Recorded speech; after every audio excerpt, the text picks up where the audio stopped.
in Venice at the Biennale della Musica, and we have the pleasure to interview the one and only Loraine James. Thank you, Loraine, for your time. Thank you. It's a pleasure to meet you. How are you? I'm good. Thank you. So in a few minutes, you are performing at La Notte di Nero exhibition. How are your feelings about performing tonight in Venice? I'm excited. It's my first time here, so yeah, I'm really looking forward to it. Good. Let's start with a few questions. So, your new album, Gentle Confrontation, marks your return to Hyperdub after 2021's reflection. What makes you so close to the philosophy of this label and the idea of music that Code 9 and others have been pursuing in recent years? Yeah, Hyperdub has been like one of my favorite labels since I was a teenager, and like still to this day, I'm very like happy to be like releasing on there and like being a part of what is Hyperdub. And I don't know, I love just how different every release is, from like Code 9, like Jesse Lanza and Azar. I just love how different and individual each artist is. Thank you. Following the Hyperdub way of thinking, your new album is stylistically tinged with retrofuturism and incorporates sections of warp style electronica, elements of grime, dub, R&B, drum and bass, and Chicago footwork.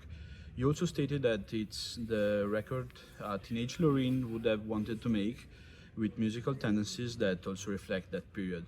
What are your musical belongings?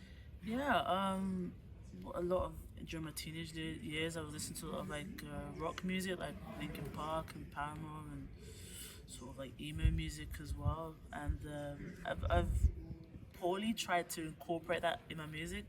I don't know. It was nice to get guitarists and other people that in that world to help sort of make stuff on this record. And yeah, I don't know. I was like really happy with it, and yeah, it was like just what I would have loved to have made when I was like younger. Thank you. Within your new album tracklist, we find very personal topics as well as a remembrance of your father on the 20th anniversary of his death in the track 2003. How much did your personal approach to composition lead you to give more space to vocals in the tracks that are part of Gentle Confrontation? This album, like, it wasn't planned, any of this like vulnerability or anything, and there were some songs like 2003 that wasn't planned to have me singing on it, but I don't know, stuff we talk about my father and other stuff, it felt right to sing more, even though I'm still not confident in my voice in that, but I feel like it's like one of, I don't know, it has to come from me, and like I'm really glad I got to sing more. Why not? You have a beautiful voice. Thank you. Come on.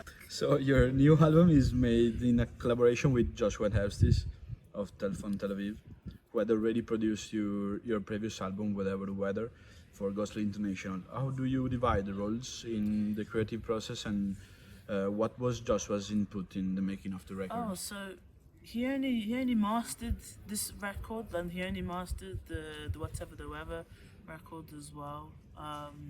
And yeah, like I really loved how he mastered it. Obviously, I've been a big fan for ages, so I asked him again. Obviously, I asked him if I could sample one of his songs on the album as well. Fahrenheit, fair enough. And I don't know. He just had to be like a part of this album, regardless. Cause it was part of my teenage years, and like. Oh, okay. So, Great, thank you. The last one, before you go, I would like to ask you to tell us some previews of project, not only musical, and collaboration you're working on to follow your musical path. I wanna start a new Whatever the Weather record soon. Like winter is here, soon. I'm like ready to start, and definitely excited to try and do other stuff outside of albums and collaborate with friends, like more stuff with George Riley stuff, for example. I don't know. Yeah. Okay. Thank you, Loraine. Thank you for the time. Thank you so much. Thank you. Bye.